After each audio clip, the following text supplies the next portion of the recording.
Ngayon, ipapakita ko sa inyo ang isa sa pinaka-busy na lugar dito sa Toronto, ang Union Station. Hi, it's me again, Sweet. Gagawa na naman tayo ng PowerPoint presentation. Itong Union Station ay officially binuksan noong 1927. Yes, sobrang tagal na talaga ang station na to. At ito nga ang isa sa pinakamahalagang transportation hub dito sa buong Canada. At hanggang ngayon, milyon-milyong tao ang dumadaan dito every year. So inaana gid siya ka-busy, no? Sobrang ganda nga ng station na to sa labas. Parang old European style na may halong modern vibes. Ganon. At convenient din ang station na to para sa mga turista dahil malapit lang to sa CN Tower at iba pa. At for me, hindi lang siya basta train station.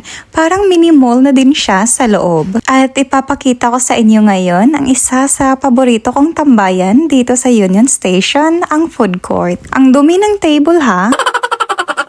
Kung napapansin ninyo, sobrang daming options from fast food to healthy meals. At nakita ko nga itong isa sa pinaka-paborito kong klase ng bulaklak. Kaso hindi pa tayo pwedeng bumili. Wala sa plano.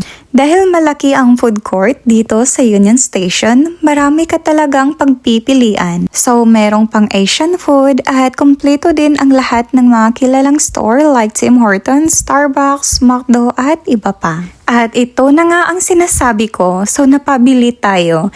Dahil nga sa sobrang daming options, so lahat ng gusto mo, makikita mo talaga dito. Since maraming ang tao ang station na to, so palagi ding puno ang mga tables and chairs. So, paunahan lang talaga. Well, ano nga ba ang meron sa loob ng Union Station? Dito mo nga makikita ang iba't ibang transportation systems. Una ay ang TTC. So, ito yung transportation dito sa Toronto. So, covered nito ang halos buong city. Pangalawa ay ang GO Transit. Ito naman yung regional trains at buses. So, ito yung sasakyan pag gusto mong pumunta pa Sauga, Brampton, Hamilton, or kahit Niagara region. At ang pangatlo ay ang Via Rail. Ito yung para sa mga long distance travel like Ottawa, Montreal at iba pang provinces. Ganyan ka-significant ang Union Station sa transpo. At ngayon, nandito na naman tayo sa Great Hall dito sa Union Station. Kahawig nga pala ito ng Grand Central Station ng New York. Halos same lang talaga, so para kang nasa Toronto at New York. So makikita mo talaga na sobrang taas ng ceilings at classic pillars.